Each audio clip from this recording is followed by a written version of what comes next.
diagnostic TDAH et développement de l'enfant. Donc la question du diagnostic est une question très importante parce qu'elle doit être, d'une part, le diagnostic doit être fait rigoureusement, bien entendu. Une autre question est de savoir, au fond, qu'est-ce qu'on en fait dans le lien avec les parents et avec l'enfant. Comment est-ce qu'au fond on l'utilise? Est-ce qu'il est intéressant ou pas de nommer, de dire qu'un enfant est hyperkinétique, qu'il est TDAH ou pas? Souvent, les parents arrivent déjà avec cette étiquette. Parce que ça leur a déjà été dit ou qu'ils l'ont lu, qu'ils l'ont entendu via les médias, etc. Donc je pense que c'est une question qui mérite d'être vraiment, qui mérite une réponse nuancée. Dans le sens où je pense qu'il faut reconnaître vraiment les difficultés et la souffrance de l'enfant et de la famille, mais qu'à mon sens, reconnaître le plus précisément possible les difficultés de l'enfant et de sa famille ne suppose pas forcément qu'on mette une étiquette. Donc je pense que l'enfant se reconnaîtra davantage dans le fait que l'on puisse avec lui circonscrire, déterminer, nommer ce qu'il ressent, ce qu'il vit, mettre des mots qui sont au plus près de son vécu et d'être dans un partage à ce sujet-là avec lui et avec sa famille, plutôt que d'asséner le fait que, voilà, il est TDAH.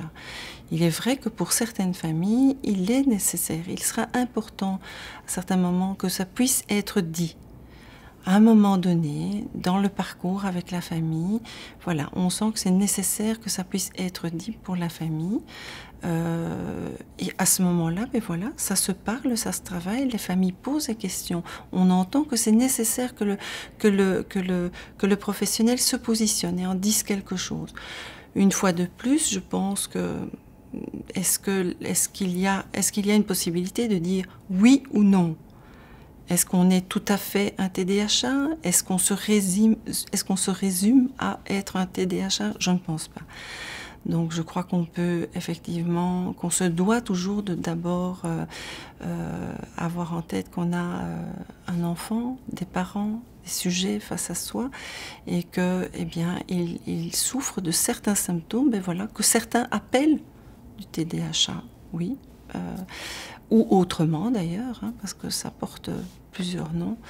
Et donc, donc pour moi, le plus important, c'est de reconnaître la souffrance et de pouvoir les nommer, la souffrance de la manière la plus déployée possible, donc de pouvoir vraiment, comme un éventail qu'on ouvre, et dans cet éventail, voilà, il faut pouvoir tenir compte de tout ce que les parents et l'enfant amènent, l'accueillir, le nommer, le penser, essayer de le remettre en circulation dans une élaboration psychique, plutôt que de rester au fait de nommer le diagnostic, qui a quand même, il ne faut pas oublier qu'il y a toute une tendance aussi à faire des pronostics à très long terme à partir de diagnostics qui sont parfois faits très précocement et qui viennent alors comme prédéterminer le destin de quelqu'un. Et donc je crois qu'il faut être extrêmement, extrêmement précautionneux lorsqu'on dit ce genre de choses, parce que on ne sait pas, lorsqu'on s'adresse à un parent, à un enfant, on ne peut pas savoir comment ça va résonner pour lui, ce qu'on va lui dire. Donc je pense qu'il faut être extrêmement prudent, sans nier évidemment la souffrance qui est la leur.